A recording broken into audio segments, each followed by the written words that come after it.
Salam warga kerajaan, selamat hari Minggu. Tuhan Yesus memberkati. Saya memperkenalkan diri saya, nama saya Freddy, biasa dipanggil Freedom Pereira juga.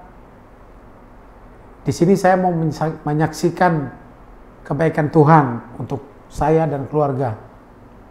Kebaikan Tuhan yang saya alami berapa 1 bulan yang lalu, tepatnya tanggal 15 bulan 7 tahun 2020. Jadi kronologi kejadiannya,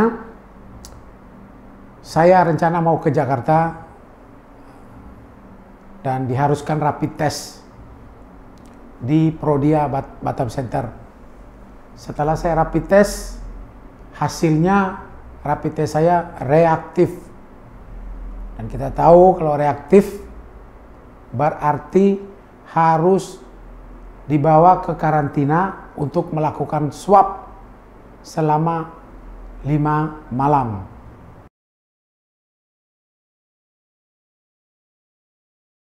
Setelah dokter mengetahui saya bahwa saya reaktif dan saya dibawa ke Galang, dan kita orang Batam juga tahu ya, kalau di Galang itu adalah tempat untuk orang-orang yang positif corona.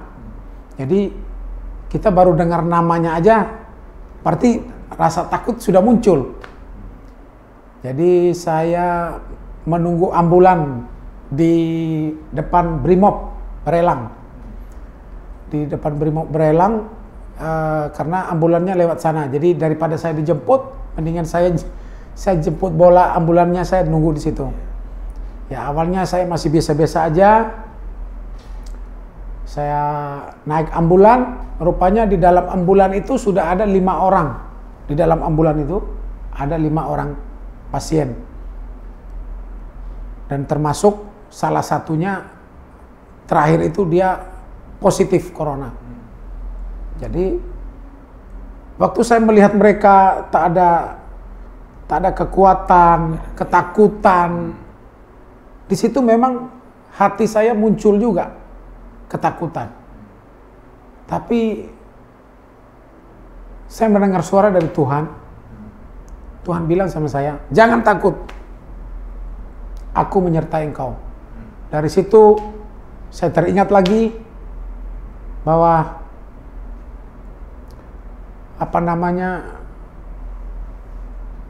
kita nggak usah takut. Saya jadi kuat, saya jadi nggak takut lagi karena saya yakin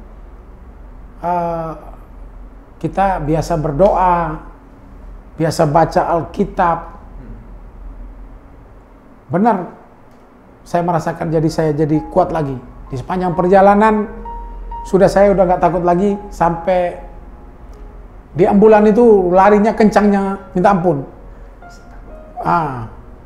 Tapi saya sudah nggak takut karena sudah ada suara yang mengatakan pada saya, jangan takut, aku menyertai engkau. Jadi saya udah nggak takut lagi. Secara kasarnya ambulan terbalik pun saya udah nggak takut. Karena memang kencang bener. 100 lebih dia larinya itu. Saya lihat karena dia mau kejar, hampir malam kita nyampe sana. Sampai turun di tempat karantina, kami ada 5 orang. Langsung dimasukkan di kamar masing-masing. Dan saya perkenalkan sama teman satu kamar 3 orang, 1 orang Nias, 1 orang Padang. Dan saya ajak berdoa untuk menguatkan kami semua. Saya lihat mereka takut semua. Mereka kelihatan takut. Kelihatan wajahnya takut. Hari pertama itu semuanya takut. Ada satu yang orang teman itu dia nggak makan. Makan malam itu dia nggak makan. Dia bilang tadi baru habis makan. Jadi saya menguatkan mereka semua, saya bilang, ngapain takut lah. Karena kalau dilihat kondisi kita ini sehat-sehat saja. Kita bukan orang yang corona yang dilihat di berita-berita itu bahwa yang napasnya udah 1-2 gitu kan. Kita ini sehat, masih bisa ngobrol, masih bisa ketawa. Saya yakinnya sih cuma di situ. Jadi besoknya kami langsung di swab. kami langsung di swab semua, diambil di tenggorokan, diambil di hidung. Akhirnya selesai swab, nunggu hasil, besok di swab lagi 2 kali. Katanya nunggu, yang kedua nunggu 3 hari. Jadi selama masa karantina, saya berusaha menguatkan teman-teman yang lain. Ada yang belum mengenal, ada yang sudah mengenal tapi masih takut. Saya cuma bilang, percaya sama Tuhan Yesus. Walaupun kita pun tiba-tiba nanti jadi positif, kalau kita tetap percaya Yesus menyertai kita, kita bakal kembali lagi. Karena banyak juga yang sembuh, bukan orang yang sudah kena corona itu terus langsung dia mati atau bagaimana.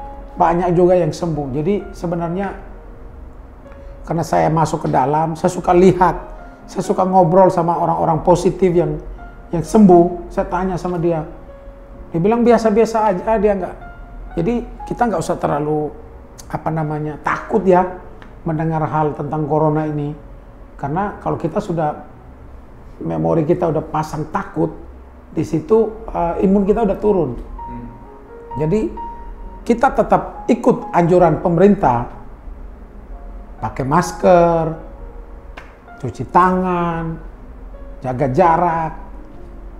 Tapi kita harus setting, kita tuh jangan takut.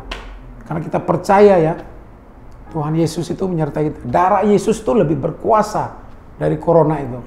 Supaya kita.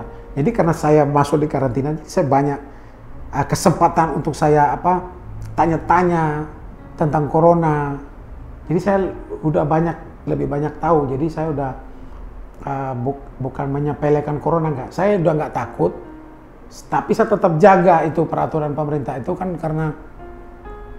karena itu dianjurkan. Kita hidup di negara Republik Indonesia, kita harus mematuhi apa yang pemerintah anjurkan sama kita, ya kita tetap anjurkan. Kalau kau nggak mau anjurkan ya kau pindahlah dari sini, kan gitu.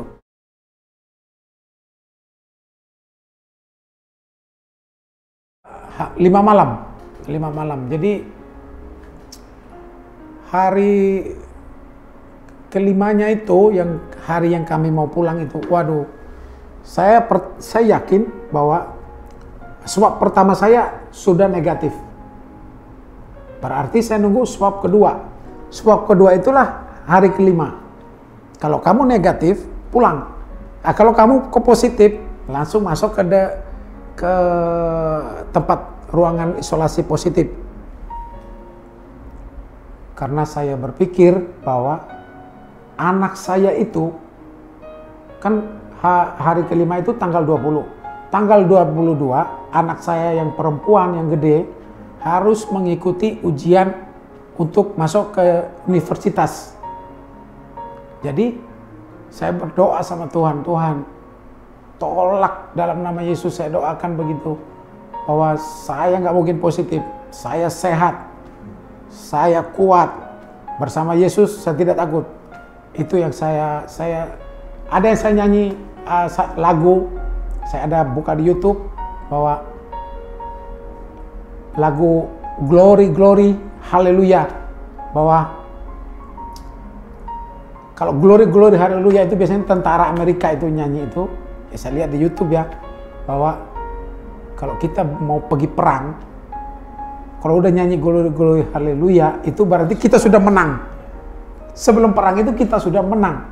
Jadi saya nyanyi itu saya nyanyi Glory Glory Haleluya itu. Ya, dia langsung panggil nama saya, Bapak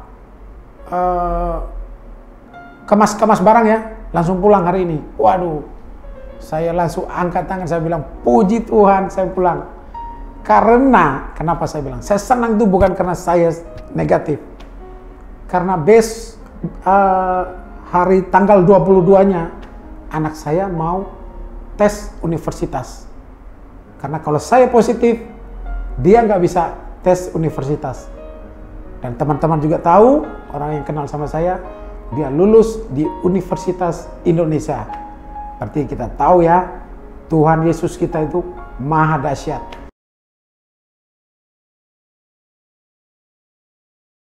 Ya, pesan saya ya, mantan orang karantina di Galang.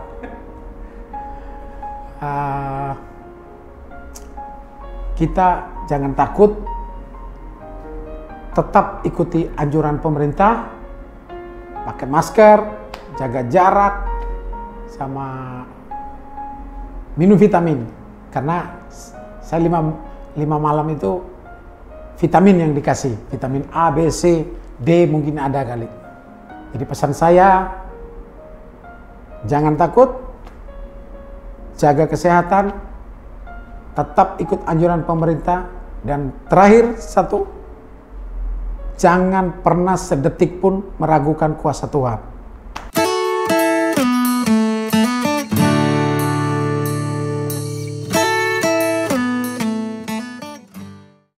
Shalom Kingdom Citizen, selamat datang kembali di ibadah online service GBI Rock Batam.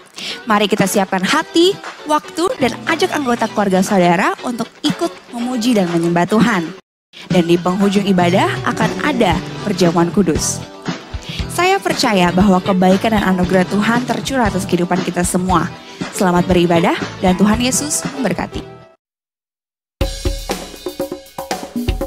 Haleluya! Kita akan bersuka cita bersama pagi hari ini, amin. Karena kita punya Allah yang luar biasa. Kita tidak perlu takut, kita tidak perlu khawatir. Karena Dia yang menyertai kita jauh lebih besar dari setiap permasalahan kita. Bersama dengan Dia, kita akan mengalahkan segala musuh-musuh kita. Haleluya!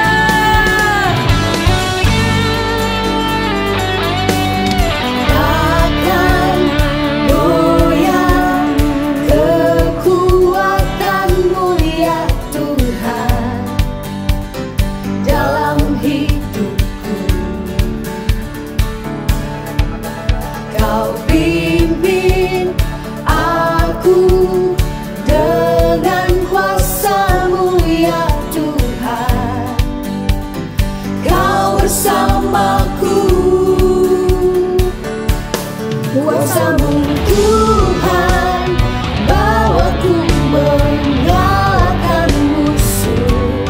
Saksikan perbuatan-Mu yang ajaib seumur hidupku. Ku puji Yesus, Engkaulah Raja perkasa. Kau sanggup menebus dosa setiap umat manusia. Ku puji Yesus, Engkaulah Raja mulia. Hanya nama-Mu ditinggikan selalu, selama-lamanya.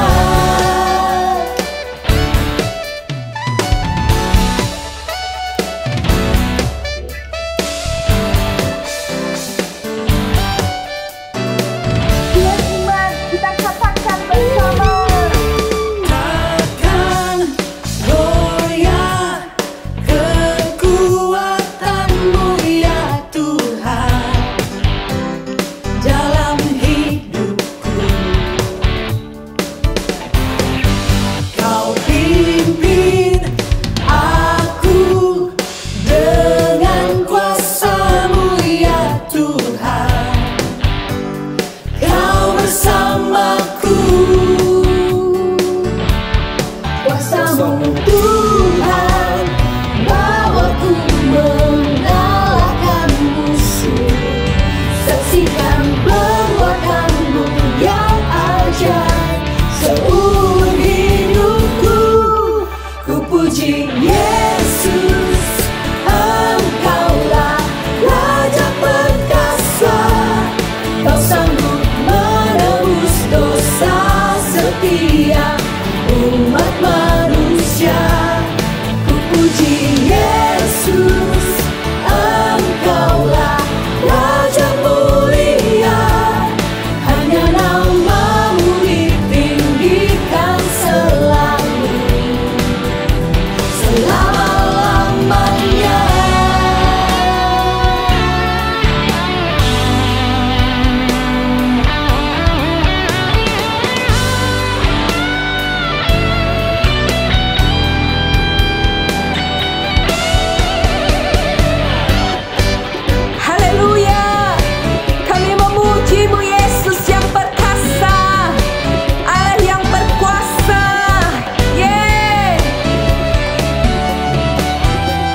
Mari jemaat yang dikasihi Tuhan bersama kita katakan, Yesus, Engkaulah Raja perkasa, Kau sanggup menebus dosa setiap umat manusia. Ku puji Yesus, Engkaulah Raja mulia, hanya nama-Mu ditinggikan selalu. Ku puji Yesus, Engkaulah Raja perkasa, Kau sanggup menebus dosa setiap umat manusia. Ku puji Yesus, Engkaulah Raja mulia, hanya nama-Mu ditinggikan selalu, selama-lamanya. Oh, oh, oh, oh, oh, oh, oh, oh, oh,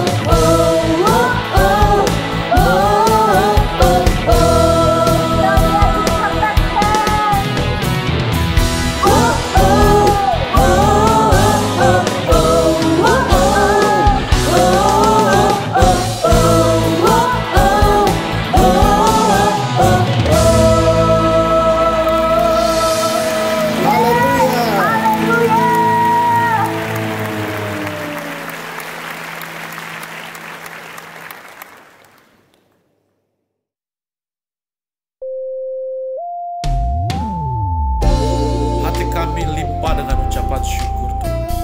Kasih setia-Mu kekal selama-lamanya bagi kami. Terima kasih Tuhan.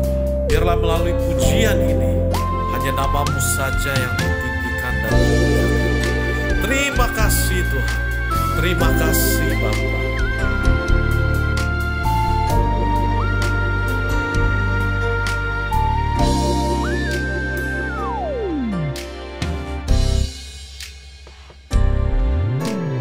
Bawa kepadamu, oh Tuhan, persembahanku ini. Ku ingin Engkau menerima korban syukurku melalui pujian. Haleluya, takkan pernah ku bawa selain yang terbaik, yang harum dan sejati di hadapan matamu. Yesusku, terimalah korban syukurku ini yang mengalir di hatiku sebagai penyembahanku. Inilah hati kami Tuhan.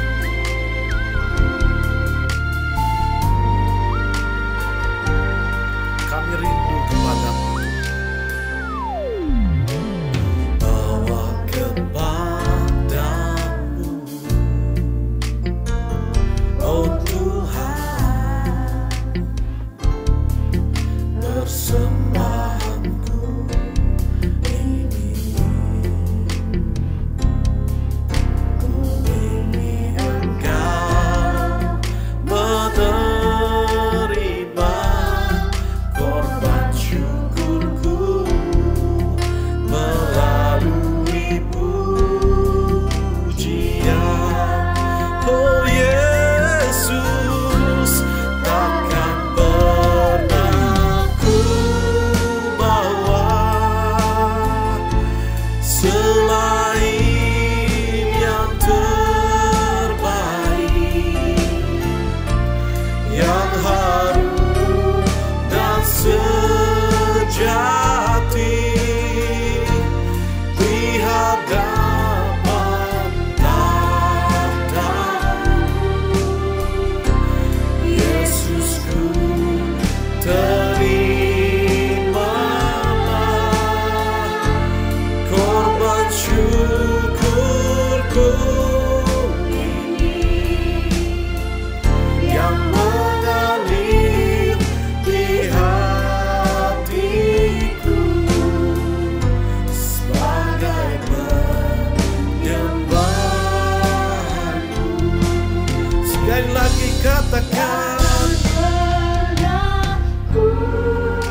obat syukur kami Tuhan.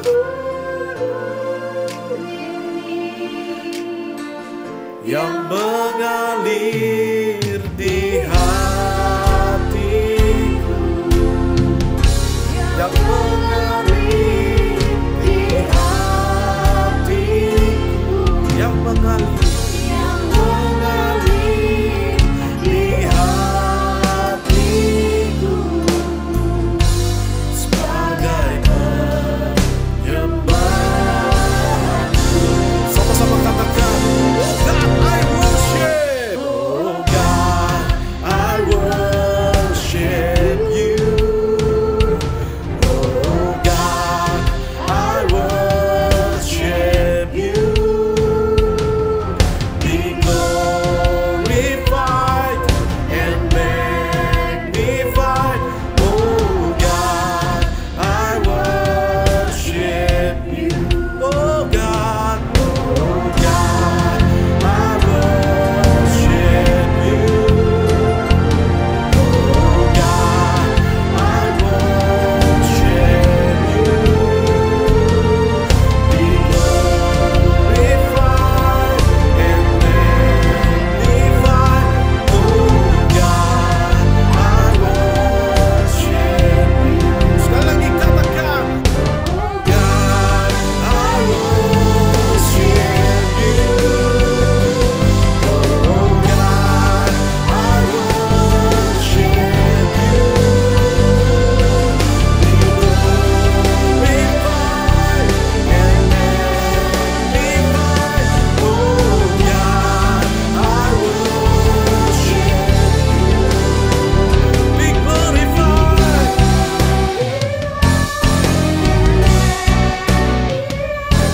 Oh God, I worship you. Be glorified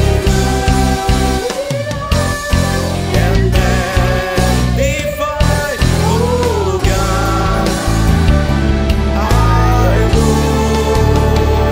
worship you.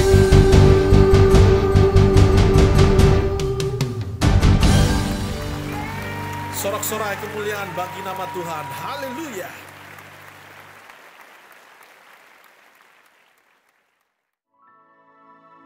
Shalom Bapak Ibu, bertemu kembali bersama saya dalam ibadah online edisi 23 Agustus tahun 2020. Kita masih di tema yang sama di bulan ini berbicara mengenai equipping. Mari sebelum saya mulai firman Tuhan pada pagi hari ini, kita terlebih dahulu kita menghampiri Tuhan. Bapa, terima kasih Tuhan buat pagi hari ini. Engkau sungguh baik bagi setiap kami, anugerah-Mu terus melimpah dalam setiap kehidupan kami Tuhan. Terima kasih Bapa, terima kasih Tuhan. Kalau siang ini kami ingin mendengar firman-Mu, kebenaran-Mu Tuhan, biarlah Engkau curahkan rahmat-Mu pada setiap kami, pengertian-pengertian untuk bisa kami berjalan bersama dengan Engkau, mengiring Engkau Tuhan, dan segala puji hormat kemuliaan hanya bagi nama-Mu. Di dalam nama Yesus Kristus kami mulai pemberitaan firman ini. Amin. Ya, seperti yang saya katakan bahwa tema kita bulan ini itu berbicara mengenai equipping ya. Nah, kalau kita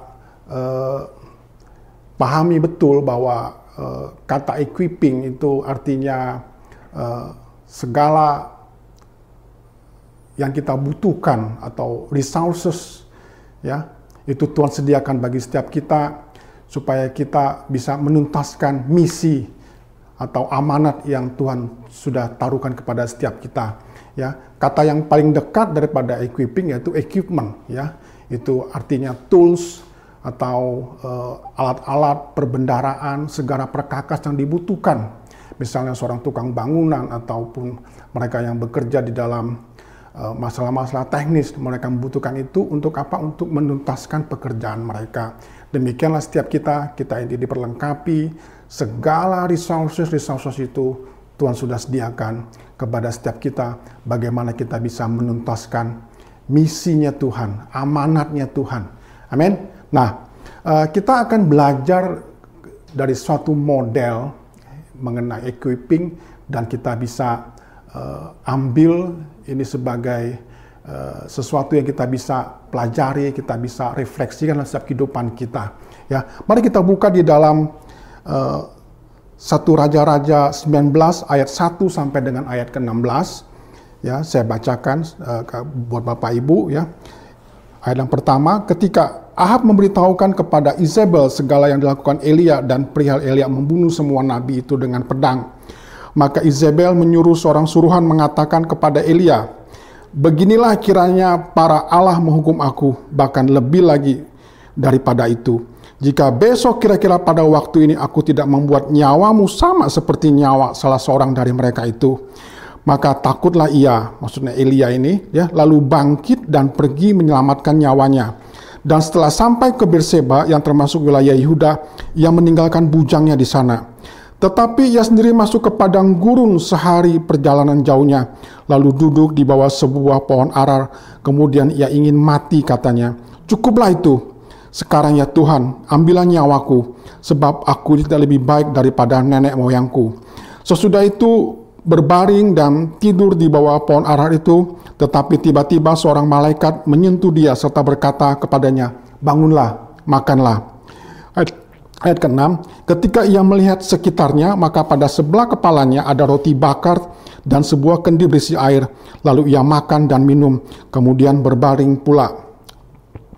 Ayat ke-7, tetapi malaikat Tuhan datang untuk kedua kalinya dan menyentuh dia, serta berkata, 'Bangunlah, makanlah, sebab kalau tidak perjalanan nanti terlalu jauh bagimu.' Ayat 8, maka bangunlah ia, lalu makan dan minum. Dan oleh kekuatan makannya itu, ia berjalan 40 malam lamanya sampai ke gunung Allah, yakni gunung Horeb. Allah menyatakan diri di gunung Horeb. Ayat 9, di sana masuklah ia ke dalam sebuah gua dan bermalam di situ. Maka firman Tuhan datang kepadanya, 'Demikian, apakah kerjamu di sini, hai Elia?'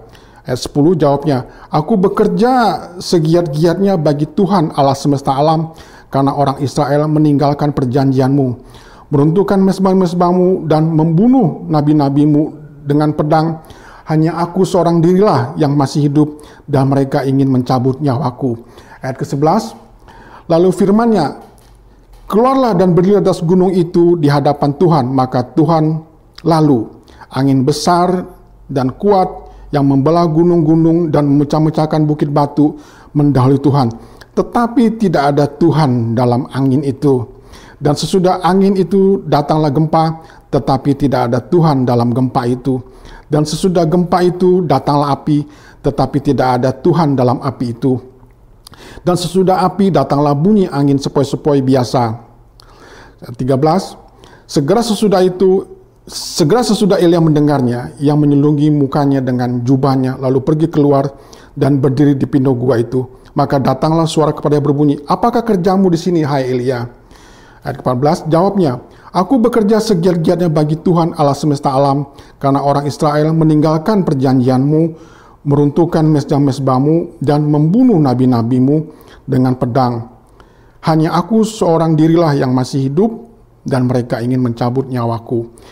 Ayat ke-15, firman Tuhan kepadanya, 'Pergilah, kembalilah ke jalanmu, melalui padang gurun ke Damsik, dan setelah engkau sampai, engkau harus mengurapi Hazael menjadi raja atas Aram.'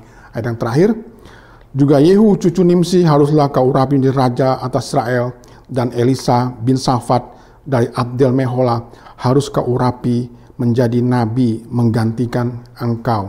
Amin. Bapak Ibu, hari ini sharing firman saya akan berikan judul yaitu ketika engkau lelah, ya, atau ketika engkau berada dalam situasi di mana engkau merasa capek, ketika engkau berada dalam situasi di mana engkau merasa bahwa segala jalan yang engkau lalui sepertinya engkau berhadapan dengan tembok, sepertinya engkau menemui jalan buntu, ya. Nah, ketika kita berbicara equipping, ya, seperti dikatakan bahwa sudah diperlengkapi, saudara mendapatkan segala yang dibutuhkan untuk meneruskan misinya Tuhan. Tetapi saya ingin melihat dari satu sisi yang lain, yaitu bahwa di dalam kita mengiringi Tuhan, di dalam kita berjalan bersama dengan Tuhan, di dalam kita ini sebagai perwakilannya Tuhan untuk menuntaskan misinya Tuhan, tentu ada saat di mana kita sepertinya frustrasi, kita sepertinya lelah, kita sepertinya, aduh kok apa yang kita kerjakan sepertinya kok biasa-biasa saja, tidak menghasilkan sesuatu yang luar biasa, ya. Tapi percayalah, ya, ketika kita berjalan bersama dengan Tuhan, ya, hari ini kita belajar, ya, suatu hal yang sangat luar biasa yang kiranya bisa menginspirasi bagi setiap kita, ya, bagaimana walaupun Tuhan katakan Dia memperlengkapi setiap kita, ya, tetapi ketika kita berada dalam masa-masa yang sangat sukar, ketika kita merasa lelah, kita capek, ya, maka kita belajar pada hari ini, ya.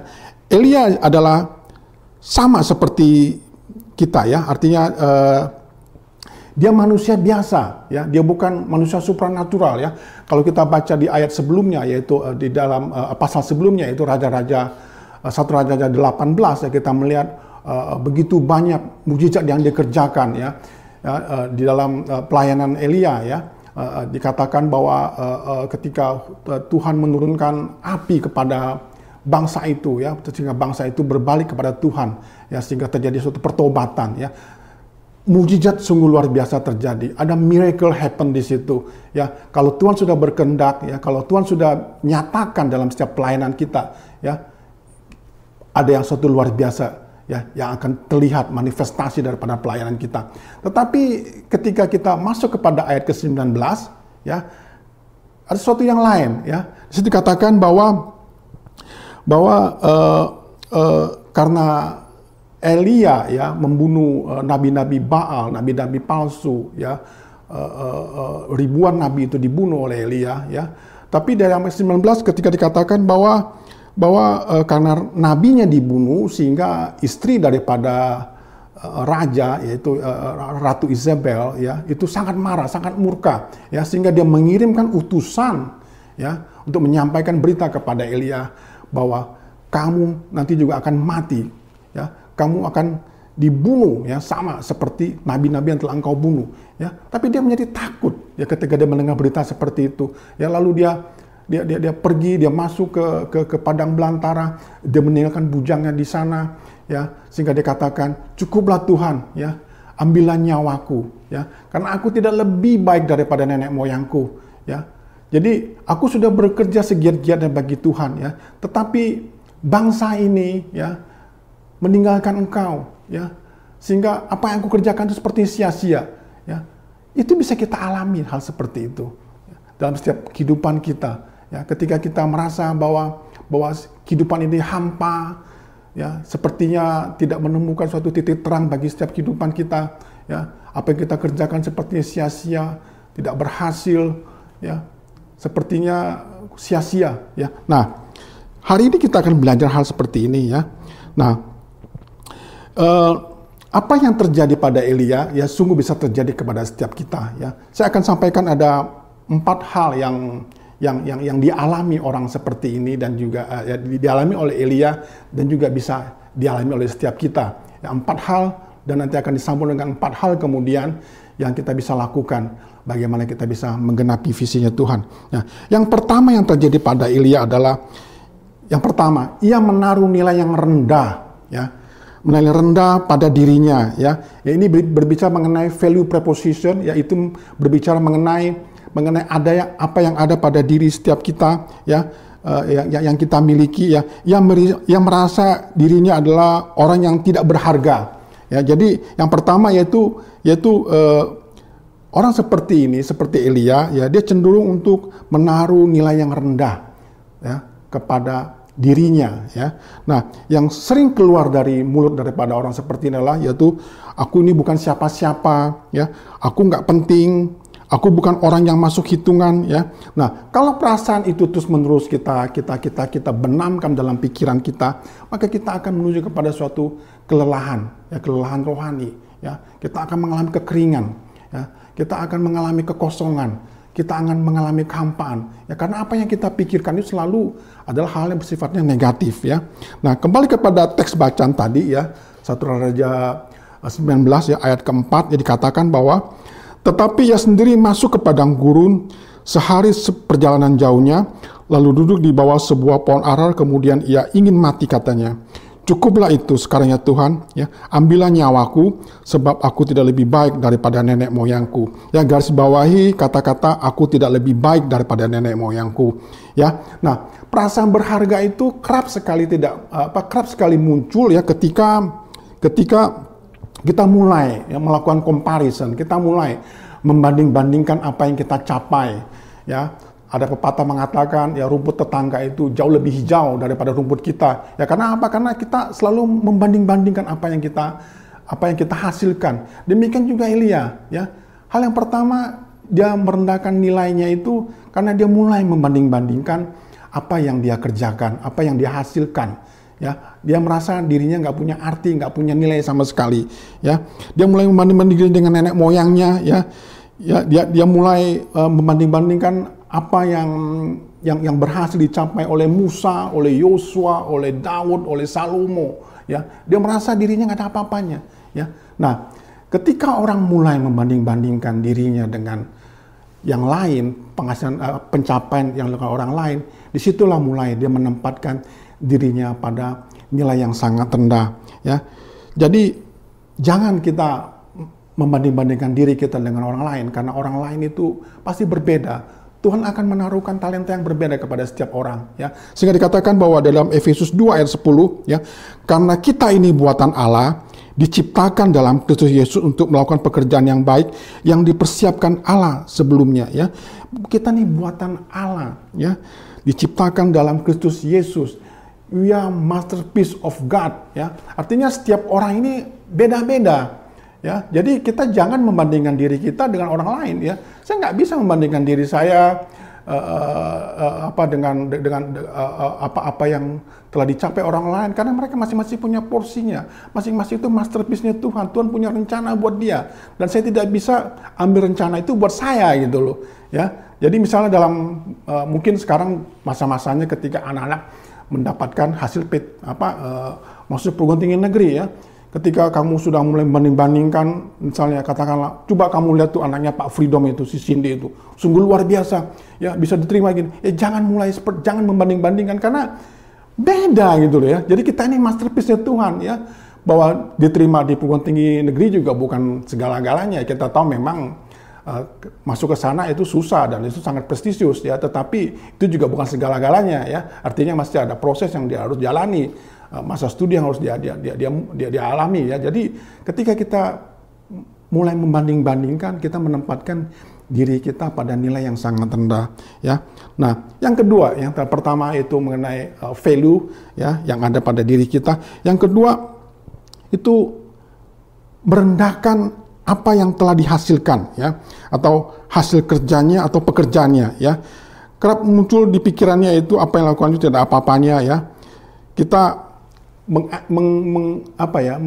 underestimate, ya, meremehkan, ya, apa yang kita hasilkan, ya.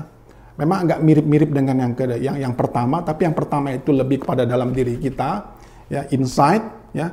Tetapi kalau yang ini lebih kepada outputnya kita, apa yang kita hasilkan, ya. Nah, kita balik kepada teks yang kita baca tadi, 1 Raja dari 19 ayat 10, ya.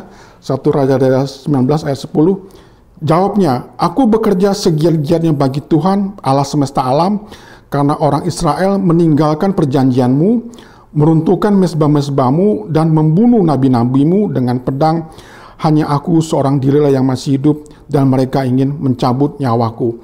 Nah, saya ada satu versi lagi yang mungkin kita bisa pakai untuk membandingkan supaya kita bisa memahami konteks ayat ini seutuhnya, ya, diambil dalam bahasa Indonesia masa kini, ya. Elia menjawab, ya Tuhan Allah yang Maha Kuasa, saya selalu bekerja hanya untuk Engkau sendiri, tetapi umat Israel melanggar perjanjian mereka dengan Engkau. Ya, saya hanya ingin mengambil kata penghubungnya, kalau memang dari segi ketatabahasan sangat krusial karena akan memberikan sebuah pengertian yang berbeda, ya. Nah, kalau kita baca di dalam bahasa Indonesia masa kini, ya, bahwa di sini kita melihat bahwa Elia adalah seorang hamba Tuhan, ya, dia mengajarkan kebenaran agar orang itu berbalik, ya, dari yang jahat kepada yang baik, ya. Nah, Elia merasa bahwa ia telah dengan giat-giatnya, ya, dia berusaha semampunya, ya, dia melakukan tugas pelayanannya, dia melakukan bagiannya sebagai wakil kerajaan Allah, ya, dia sudah mengerjakan, ya, sebaik mungkin, sesempurna mungkin, ya, mengajar orang, ya, untuk berbalik dari yang jahat kepada yang baik. Tetapi dikatakan, ada kata tetapi di situ, dikatakan bahwa orang-orang Israel itu justru malah berbuat jahat, ya. Dikatakan mereka malah membunuh nabi-nabimu, ya. Dikatakan bahwa hanya saya sendiri yang tinggal dan sekarang mereka mau membunuh saya, ya.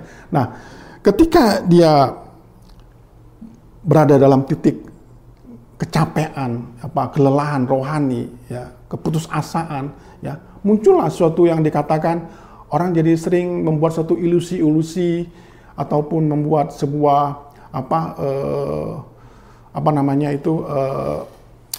mencoba menjadi sutradara bagi kehidupannya, ya.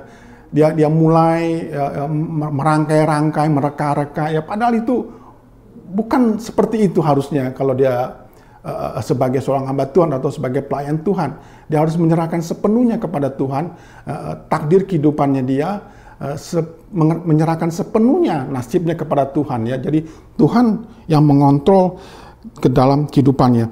Tetapi justru dia merasa capek, dia merasa lelah, ya. Ketika dia merasa saya sudah giat-giat melakukan pelayanan Tuhan, tetapi keadaan tidak berubah. Nah, dia menyalahkan dirinya sendiri, ya. Dia menyalahkan dirinya, ya. Dia menyalahkan diri, padahal itu adalah bukan porsinya dia, ya. Itu adalah porsinya Tuhan, ya. Kalau kita sudah mengambil menyalahkan diri kita sendiri, ya, karena dia menaruhkan sepertinya tanggung jawab semuanya itu, seluruh dunia itu ada di dalam genggamannya, ya. Itu biasa di dalam psikologi disebut di Atlas Syndrome, ya, atau Atlas, ya. Atlas itu kan bola dunia, ya, pernah lihat, ya, bola dunia itu ketika ada seorang bapak tua sambil menjongkok, dia memegang bola dunia itu di dalam genggaman tangannya. Nah, orang yang beratlas Syndrome ini adalah kecenderungan dia ingin mengontrol semuanya, ya. Dia mengontrol semuanya, ya.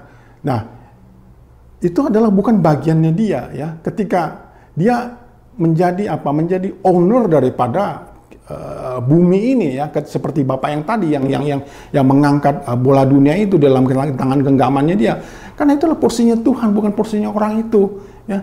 Jangan kamu mengambil suatu posisi di mana itu tanggung jawab kamu semua, ya. Lakukanlah pelayananmu sebaik mungkin, ya. Berusahalah keras, ya. Tapi jangan ambil tanggung jawab itu bahwa semuanya itu dalam kendalimu, ya. Karena itu kendalinya Tuhan, ya. Kalau engkau berada dalam situasi seperti itu, ya, orang yang pengennya mengontrol semuanya, ya, maka kau akan cepat atau lambat pasti akan merasa capek dalam kehidupanmu. Kau masih akan lelah, ya. Atau ketika kamu menyikapi kehidupan ini, ya, kamu sikapi bahwa engkau ini adalah pengelolanya Tuhan. Ya, artinya segala yang ada di dunia ini itu adalah Tuhan berikan kepada setiap kita sebagai pengelolanya, ya, bukan sebagai pemilik, ya.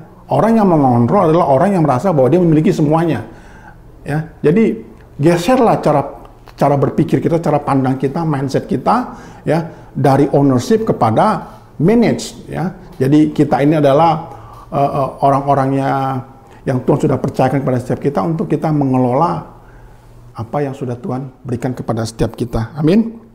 Nah, ya, bagaimana kita bisa mengontrol dunia ini? Ya, nggak mungkin, ya, karena dalam Yesaya 62 ayat 1 dikatakan, langit adalah tahtaku dan bumi adalah tumpuan kakiku. Ya, betapa luar biasanya Tuhan. Ya, langit itu tatanya Tuhan. Ya, bumi ini tumpuan kakinya Tuhan. Berarti kan luar biasa sekali. Ya, kita nggak usah nanya berapa sih ukuran sepatu Tuhan kok sampai bumi itu tumpuan kakinya. Ya, berarti itu menunjukkan bahwa semua yang ada di bumi ini adalah di dalam kendalinya Tuhan, bukan dalam kendali setiap kita. Amin. Ya. Nah, kita masuk kepada poin yang ketiga, ya. Yang pertama itu menaruh nilai yang rendah kepada dirinya, ya. Yang kedua yaitu meremehkan apa yang dihasilkan, ya. Yang ketiga yaitu membesar-besarkan masalah, ya. Ini sering terjadi, ya. Elia juga mengalami hal seperti itu, ya. Selalu fokus kepada hal-hal yang negatif, ya. Kalau ada gelas, ya, ini nggak ada gelas ini, ya. Kalau ada gelas, ketika gelas itu setengah penuh, dia akan mengatakan gelas itu setengah kosong, ya. Padahal kalau dia ngomong seperti itu berarti dia lebih fokus kepada hal yang negatif, ya. Tapi kalau orang yang memiliki perspektif yang positif akan mengatakan gelas setengah penuh, ya. Nah, kadang-kadang ketika tekanan itu datang dalam kehidupan, ya, ketika persoalan mungkin datang, apa yang menimpa dalam setiap kehidupan kita, ya, kita jauh dari realitas sesungguhnya, ya. Kita mulai muncul suatu ilusi-ilusi, suatu hayalan-hayalan, ya, yang tidak sama seperti faktanya, beda dengan apa yang sesungguhnya terjadi, ya.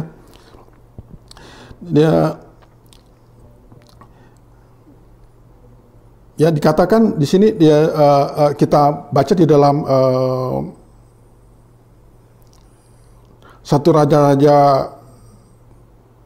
19 ayat 10b dikatakan, hanya aku seorang dirilah yang masih hidup dan mereka ingin mencabut nyawaku, ya. Nah, memang tekanan itu kadang-kadang membuat orang itu menjadi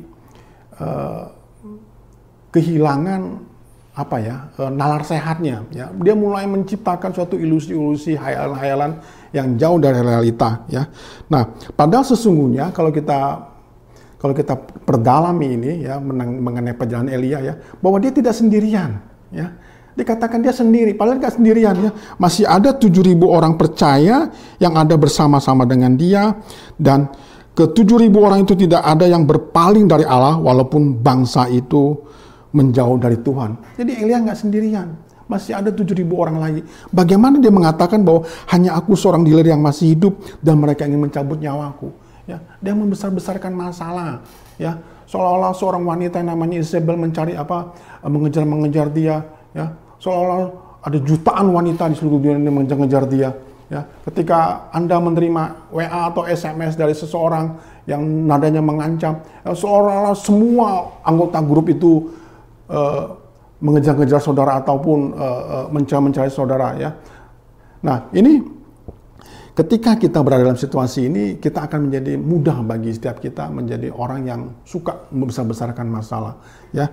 Tuhan katakan bahwa ketika masalah itu datang, ya, jangan kau besar-besarkan, ya, tetapi percayakan kepada Tuhan, ya, bahwa Allahmu itu jauh lebih besar daripada persoalanmu, ya. Ketika kita membesarkan masalah itu, ya, seperti yang terjadi pada Elia, ya, mudah sekali kita menjadi orang yang jauh dari realitas sesungguhnya.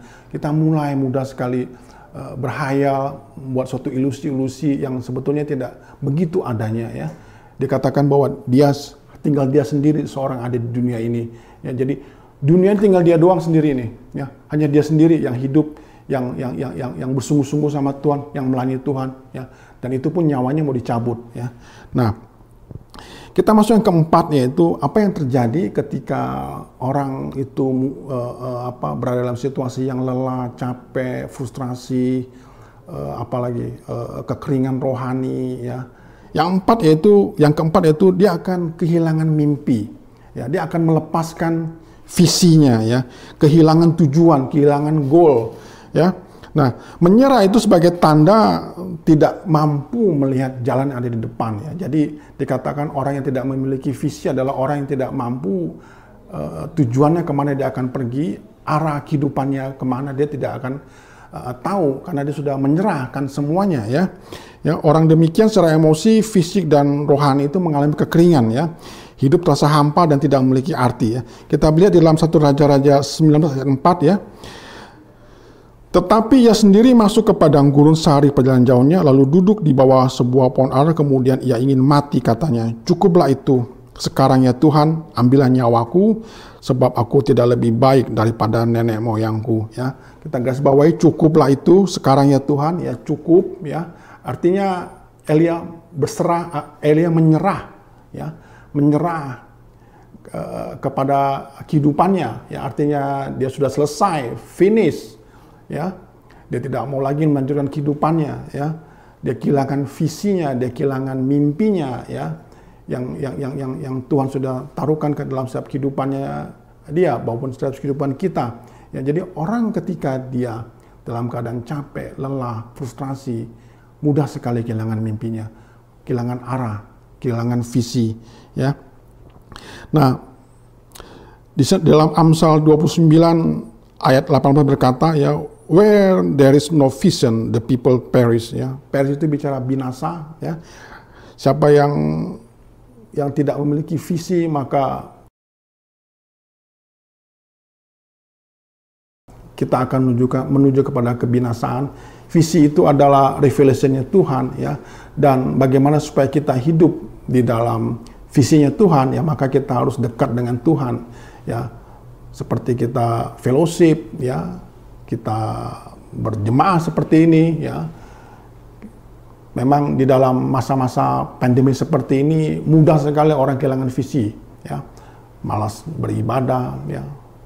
Menganggap remeh ibadah online, ya. Padahal itu sesuatu yang penting. Kalau kita hidup kan tidak hanya makan tidur, tapi kita juga butuh word of God, kita butuh firman, ya. Firman itu visi daripada Tuhan kepada setiap kita. Bagaimana bekal bagi setiap kita untuk berjalan dalam kehidupan kita yang akan datang di depan setiap kehidupan kita. Ya, kalau kita orang yang kehilangan mimpi, kita adalah orang yang kehilangan visi, dan kita tidak tahu arah jalan kemana kita akan pergi, ya. Nah, saya akan sambungkan kepada tadi kita bicara mengenai 4 hal apa yang orang alami, ya, Elia alami, dan juga bisa kita alami, ya, seperti apa, dan keempat hal yang harus kita kerjakan yang Tuhan minta kepada Elia untuk kerjakan. Mari kita 4 hal yang bisa kita lakukan, dan keempat hal inilah yang perintah Allah kepada Elia untuk dilakukan. Yang pertama yaitu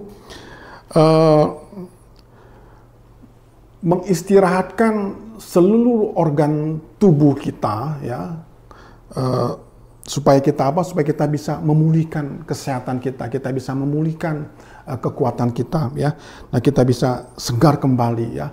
Maka supaya kita bisa mengistirahatkan semua tubuh kita, maka kita harus beristirahat yang cukup, ya.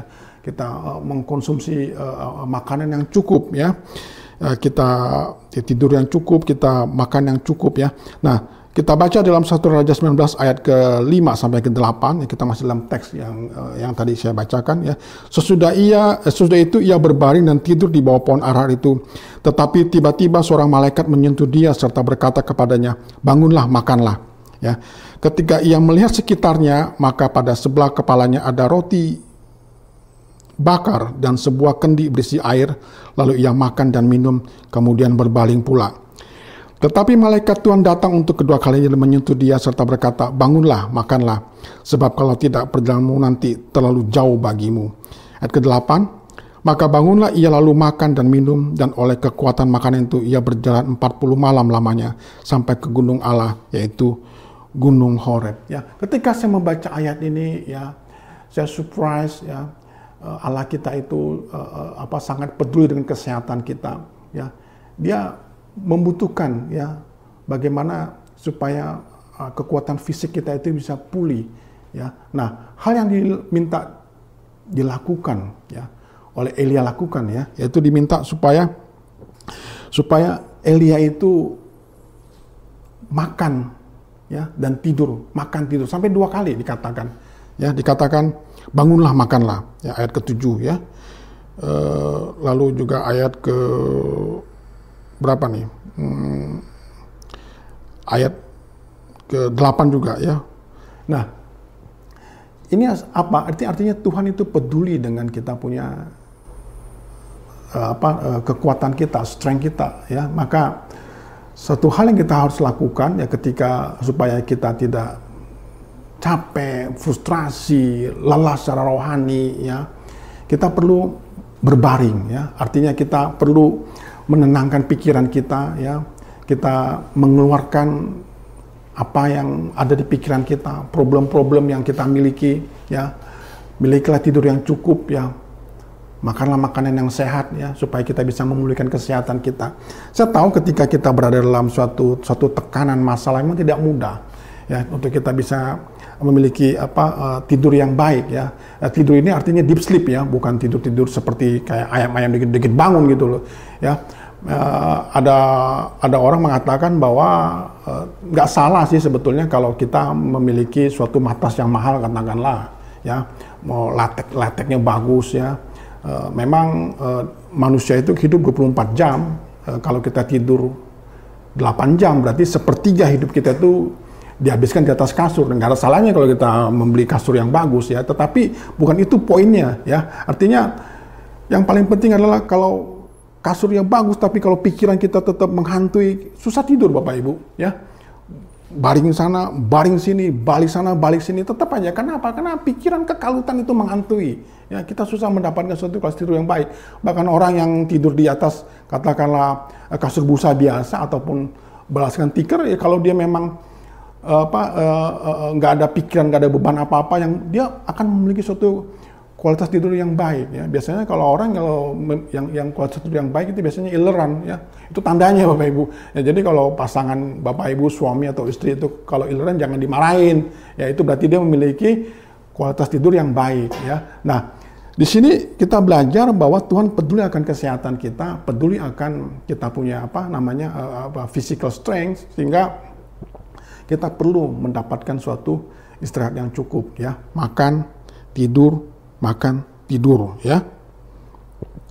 Nah, yang kedua bagaimana kita bisa mengatasi kelelahan ini, kita bisa mengatasi kecapean ini, kita bisa mengatasi supaya pikiran kita tidak melulu berfokus kepada hal yang negatif, supaya kita tidak melulu bahwa kok jalan sepertinya kok buntu, ya, nggak ketemu, kok sepertinya aku kok ditinggal sendirian, ya, muncul rasa frustrasi, ya. Yang kedua itu kita harus bisa melepaskan rasa frustrasi kita. Nah, biasanya rasa frustrasi kita itu, ya, ada banyak caranya sih, seperti kita bisa lakukan, ya.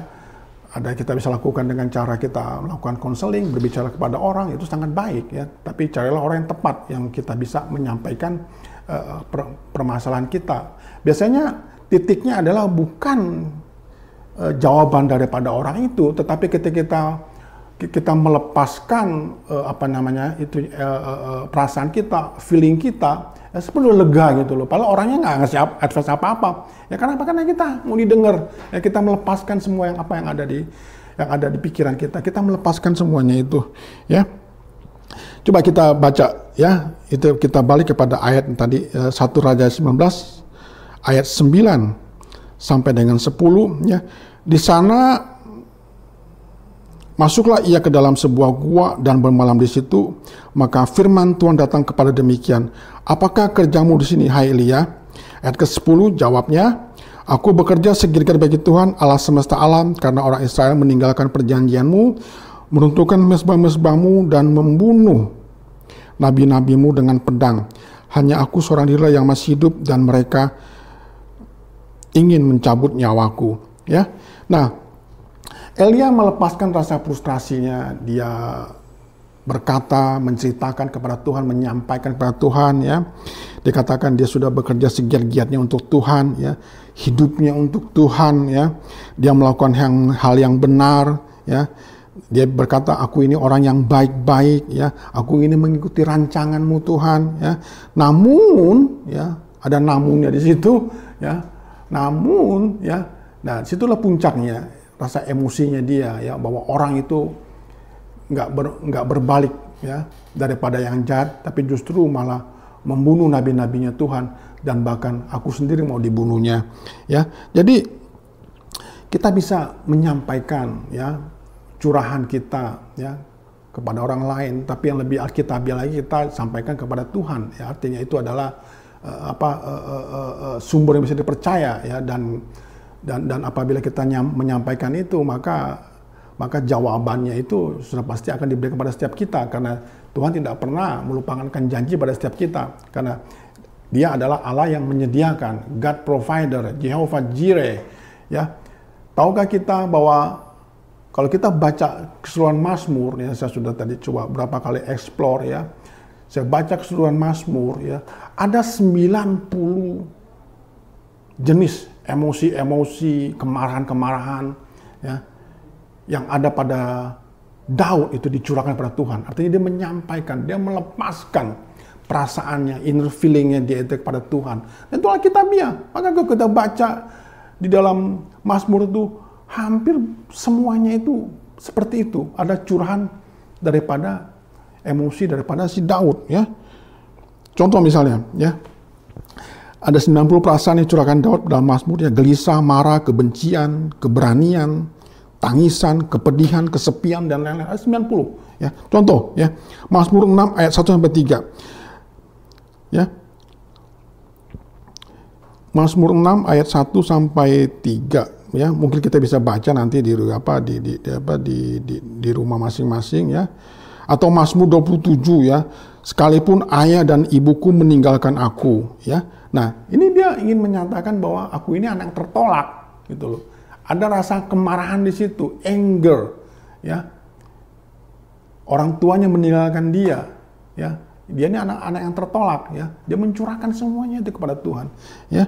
Nah, jadi hal yang terbaik kita bisa lakukan ketika kita berada dalam masa-masa seperti ini, situasi yang tidak ada kepastian, lelah buat kita secara mental, maka kita harus melepaskan rasa frustrasi itu dan kita itu bisa sampaikan kepada Tuhan, dan Tuhan mendengar setiap apa yang menjadi keluh kesah kita, ya.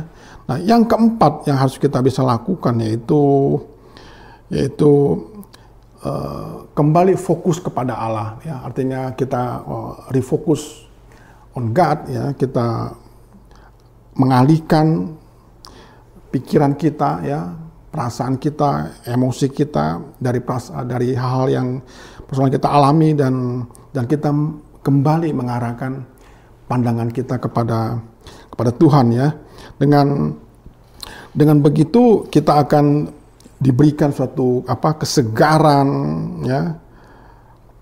Kita akan menyadari betapa besarnya Tuhan kita, betapa perkasanya Tuhan kita, ya. Nah, kita lihat Tuhan ketika dia berbicara kepada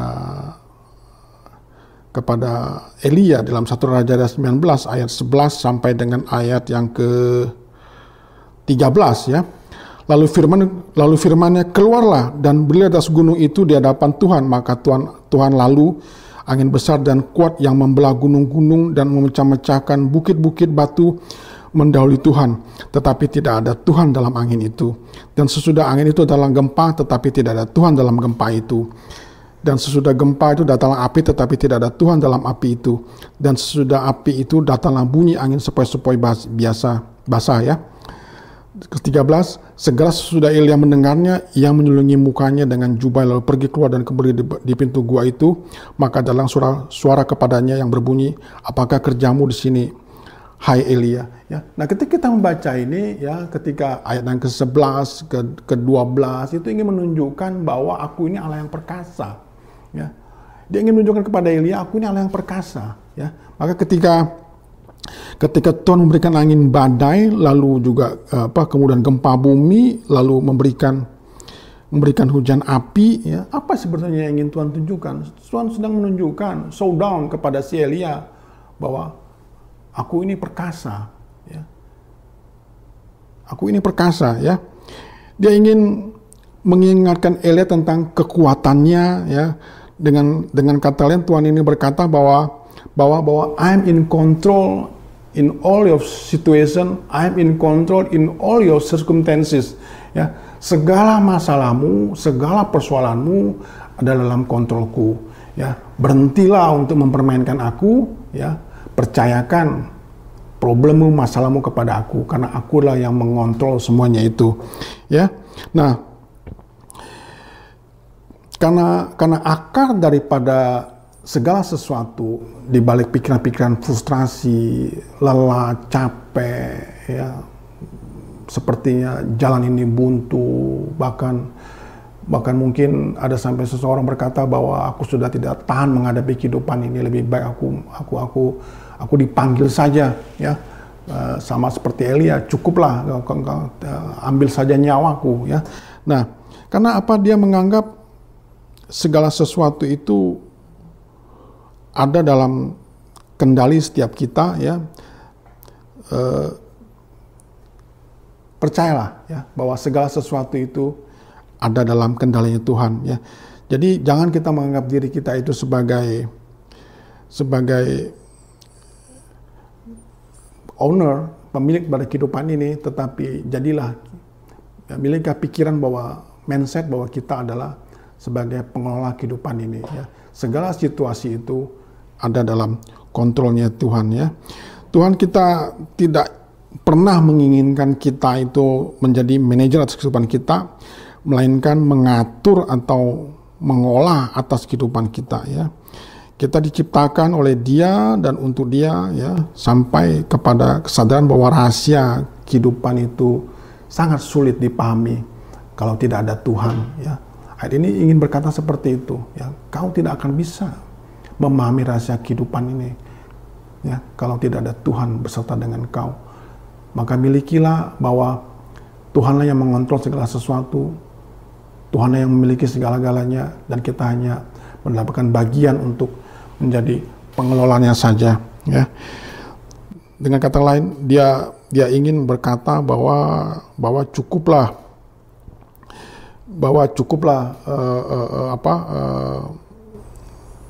engkau tidak usah berlelah-lelah, tidak usah lagi memikirkan hal-hal yang di luar kontrolmu, ya. Biarkan aku jadi Tuhanmu, aku berkuasa atas hidupmu, ya. Pandanglah aku, ya. Jadikan aku Tuhanmu, percayakan segala sesuatu dalam kendali aku, maka kehidupanmu itu akan penuh dengan makna, dan engkau tidak akan pernah lagi merasa hampa sendirian, dan engkau tidak akan merasa hidupmu itu seperti menghadapi tembok, kau menderita. Amin, ya. Kiranya ini yang bisa menjadi berkat bagi setiap kita. Oh, ada satu poin lagi, ya. Ada satu poin lagi saya yang keempat, yaitu mulailah kita itu care dengan orang-orang sekeliling kita, ya. Kita hidup bukan untuk diri kita sendiri, ya. Berhentilah kita fokus kepada diri kita, tetapi mulailah kita melihat orang-orang sekeliling kita, ya. Kalau kita lihat berkaca, selalu fokus kepada diri kita, ya. Tetapi mulailah kita peduli kepada orang lain, kita melihat sekeliling kita. Kalau kita lihat sekeliling kita itu masih banyak orang yang jauh lebih tidak beruntung daripada kita. Mereka mungkin tingkat kesusahannya jauh lebih sulit daripada kita, ya. Belajarlah, ya, bahwa kita mulai menaruh empati kepada orang lain, kita belas kasih kepada orang lain, kita bisa menolong orang lain dengan semampu kita.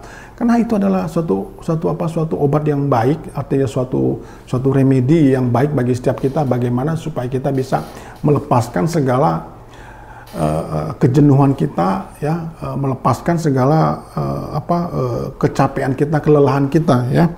Nah, apa yang terjadi pada Elia adalah kita lihat bahwa ayat ke-15, firman Tuhan kepadanya, pergilah, kembalilah ke jalanmu melalui padang gurun ke Damsyik, dan setelah engkau sampai, engkau harus mengurapi Hazael menjadi raja atas Aram. 16, juga Yehu cucu Nimsi haruslah kau urapi menjadi raja atas Israel, dan Elisa bin Safat dari Abdel Mehola harus kau urapi menjadi nabi menggantikan engkau, ya. Nah, ada tugas yang Tuhan berikan kepada Elia, yaitu pelayanan-pelayanan yang baru yang diberikan, ya. Kalau tadi Elia merasa bahwa dia cukup sampai di situ karena dia sudah merasa giat melayani Tuhan, tetapi Tuhan berkata tidak, ya. Aku masih punya rencana yang lebih lagi buat engkau, ya. Katakan bahwa pergilah kembali ke jalanmu melalui padang gurun ke Damsyik, dan setelah engkau sampai, engkau harus mengurapi Hazael menjadi raja atas Aram. Ya, dan selebihnya adalah bahwa dia harus mengurapi Elisa. Ya, kita tahu cerita akhir daripada kehidupan Elia dan juga kita sambung dengan Elisa, ya, bahwa Elisa memiliki double portion, ya, dia memiliki berkat ganda, pengurapan ganda, ya, artinya jauh lebih luar biasa daripada Elia, ya, apa yang Elisa kerjakan, ya. Artinya Tuhan itu pasti punya satu assignment yang baru buat setiap kita, ya. Yang kita butuhkan adalah bagaimana kita bisa menenangkan setiap mengistirahatkan semua organ kita, ya. Kita mengistirahatkan semua organ kita, ya. Lalu yang kedua yaitu kita melepaskan rasa frustrasi kita, emosi kita lepaskan, ya, kita ceritakan kepada Tuhan segala menjadi keluh kesah kita, bisa juga kepada orang lain. Yang ketiga, kita fokus kembali kepada Tuhan, jangan fokus kepada diri sendiri, tapi fokuslah kepada Tuhan. Ya, kalau kita fokus kepada diri sendiri, kita mempermainkan Tuhan. Ya, pandanglah Tuhan yang jauh lebih besar daripada problem kita. Yang keempat yaitu mulailah kita care kepada orang sekeliling kita. Kita lihat tetangga kiri kanan kita, mungkin di gereja kita, orang-orang yang mungkin berkekurangan, yang kita butuh pertolongan, kita bisa lakukan yang terbaik yang kita bisa kerjakan. Tuhan memberkati. Amin. Demikian Bapak dan Ibu saudara keluarga kerajaan, firman Tuhan yang sudah kita dengar bersama-sama. Saya yakin dan percaya bahwa kita dikuatkan hari ini oleh firman Tuhan. Sebab kekuatan saudara dan saya di dalam mengiring Tuhan hanyalah firman Tuhan. Sebab itu persiapkan roti dan anggur perjamuan kita masing-masing di rumah karena kita hendak masuk di dalam perjamuan kudus.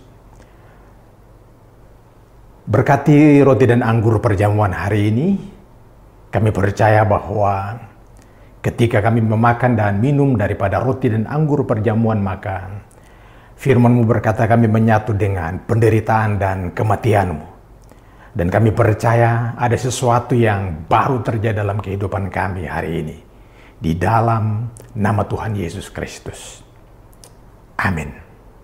Sambil Bapak dan Ibu saudaraku mempersiapkan perjamuan kudus, saya membacakan Kitab Yohanes pasal yang ketiga ayat yang ke-14 sampai ayat yang ke-16 buat kita semua. Demikian firman Tuhan. Dan sama seperti Musa meninggikan ular di padang gurun, demikian juga anak manusia harus ditinggikan, supaya setiap orang yang percaya kepadanya beroleh hidup yang kekal. Karena begitu besar kasih Allah akan dunia ini, sehingga Ia telah mengaruniakan anaknya yang tunggal, supaya setiap orang yang percaya kepadanya tidak binasa, melainkan beroleh hidup yang kekal. Di dalam Bilangan pasal yang ke-21, ketika orang Israel tiba di padang gurun dan satu hari mereka bersungut-sungut kepada Tuhan karena kehidupan yang membosankan, kehidupan yang menakutkan, dan mereka komplain kepada Tuhan, mereka memberontak kepada Musa. Dan waktu itu Tuhan mengizinkan mereka dipagut oleh ular dan ribuan orang mati dalam seketika. Pada waktu mereka mengalami kematian, mereka datang kepada Musa untuk meminta pertolongan daripada Tuhan. Dan Tuhan memerintahkan Musa untuk membuat sebuah salib di padang gurun dan dipakukanlah di situ ular itu, seekor ular. Dan Alkitab berkata bahwa Tuhan berbicara buat Musa, biar setiap orang yang melihat kepada ular itu, dia akan mengalami kesembuhan. Apa yang terjadi di dalam Bilangan pasal yang ke-21 adalah bayangan daripada salib yang sesungguhnya yang dikerjakan, yang dialami, yang dilakukan oleh Yesus di dalam perjanjian baru. Ketika Yesus mati di salib, dia merentangkan tangannya di salib. Disitulah segala sakit, penyakit, kutuk, dosa, kematian, maut dikalahkan. Dan di salib itulah Yesus menyelesaikan segala dosa masa lalu saudara dan saya. Di salib itulah Dia memperdamaikan saudara dan saya dengan Bapa di surga. Salib adalah lambang rekonsiliasi antara surga dan bumi.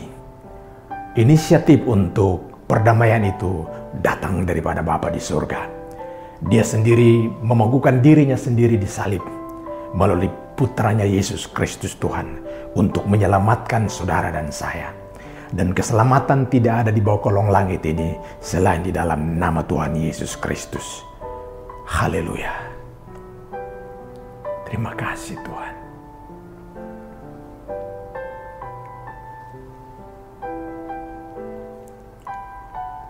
Angkat roti tinggi-tinggi melewati kepala saudara dan saya.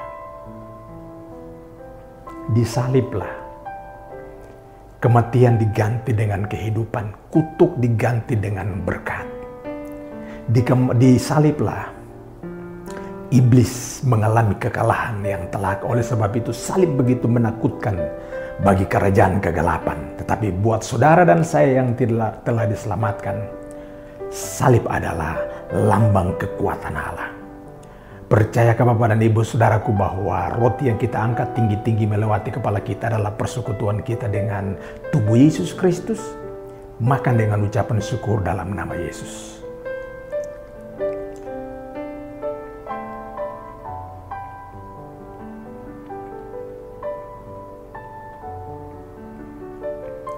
Angkat anggur perjamuan tinggi-tinggi melewati kepala saudara dan saya. Disaliblah, darahnya dicurahkan, ditumpahkan untuk menebus dosa saudara dan saya. Dan di dalam darah ada kehidupan. Percayakah Bapak dan Ibu saudaraku bahwa anggur perjamuan yang kita angkat tinggi-tinggi melewati kepala kita adalah persekutuan kita dengan darah Yesus Kristus? Minum dengan ucapan syukur dalam nama Yesus.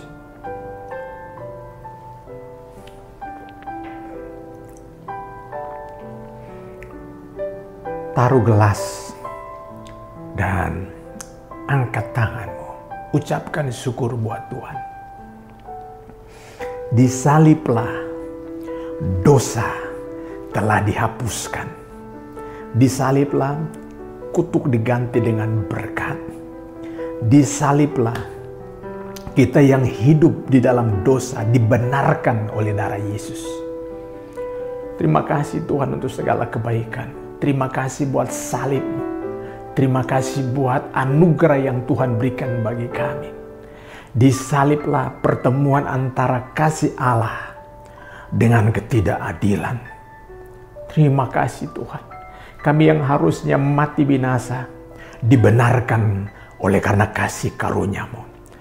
Dan kami dibenarkan untuk menerima pengampunan daripada Bapa di surga. Terima kasih Tuhan. Terima kasih. Sembuhkan yang sakit, kuatkan yang lemah, lepaskan yang terikat di dalam nama Tuhan Yesus Kristus. Yang berbeban berat diberikan kekuatan, yang susah dihiburkan dalam nama Tuhan Yesus Kristus.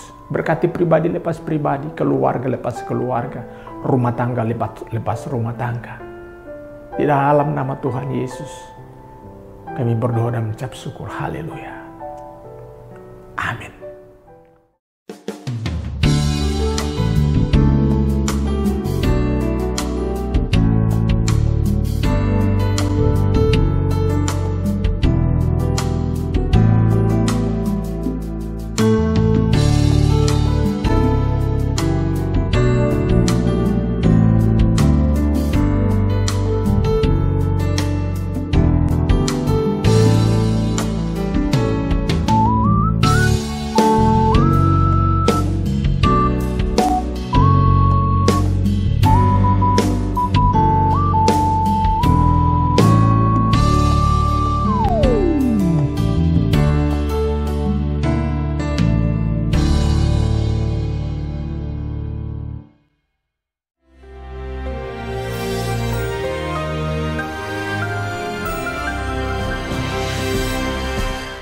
Kembali saudara warga kerajaan, kita belajar hikmat dari musim gugur.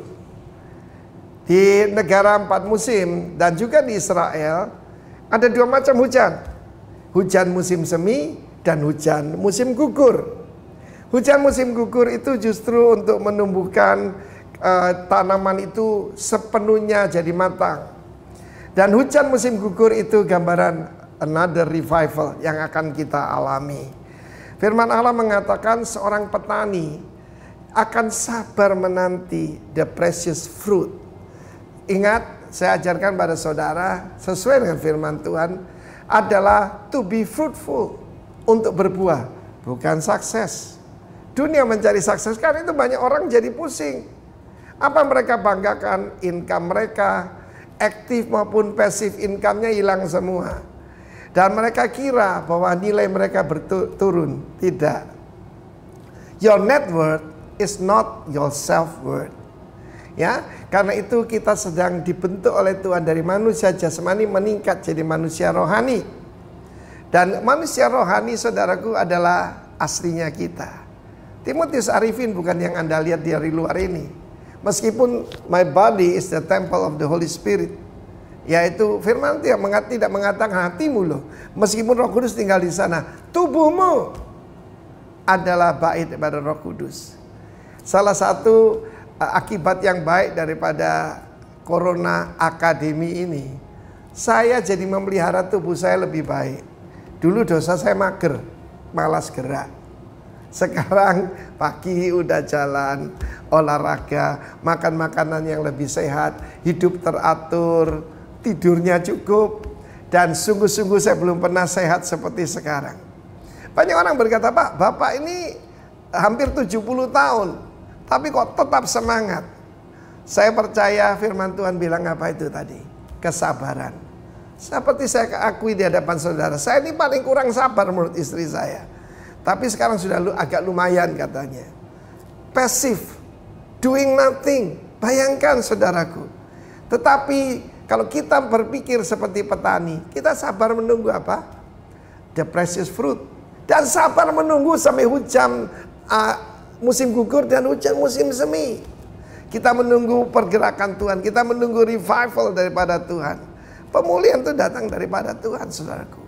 Tanah itu kelihatannya tidak menghasilkan apa-apa. Pohon-pohon berguguran, daun-daun jatuh. Tetapi saya kabarkan pada saudara, ketika kita menantikan Tuhan, tidak akan sia-sia, saudara. Dan firman Tuhan mengatakan petani yang sabar akan memperoleh hasil yang luar biasa. Banyak orang gagal dalam hidup ini karena apa? Tidak sabar. Bayangkan wanita pertama Hawa. Dia melahirkan anak. Dan tidak ada wanita yang pernah melahirkan, kan? Dan dia bilang, sampai kapan Tuhan? Dia belum tahu harus 9 bulan 10 hari, 280 hari. Dia nggak tahu. Tetapi misalnya dia berkata, bosan, mengandung di bosan. Apa terjadi? Keguguran. Banyak orang mengalami keguguran. Tidak sabar menunggu sampai buah itu menjadi matang. Percayalah kepada Tuhan, bahwa Tuhan to know about everything about our life, dan He reign over our life. Jangan khawatir, saudaraku, karena itu nikmatilah. Dan segala ujian ini hanya membuat kita lebih matang. Jangan lupa, kesabaran, ketekunan, dan ketahanan harus ada dalam hidup kita. God bless you, warga kerajaan. Demikian Bapak dan Ibu saudaraku, kita telah menyelesaikan seluruh rangkaian ibadah online kita hari ini. Saya percaya bahwa di dalam Tuhan kita tetap terkoneksi satu dengan yang lain. Angkat tangan Bapak dan Ibu saudaraku dan terimalah berkat yang datang daripada Tuhan. Kiranya Tuhan Yesus yang mempunyai langit dan bumi dan segala isinya memberkatimu dan melindungimu. Tuhan menyinari engkau dengan wajahnya serta memberi engkau kasih karunia. Tuhan menghadapkan wajahnya kepadamu dan berikan engkau damai sejahtera di dalam nama Bapa, Putra, dan Roh Kudus, yaitu dalam nama Yesus Kristus. Haleluya. Amin. Selamat hari Minggu. Tuhan Yesus memberkati.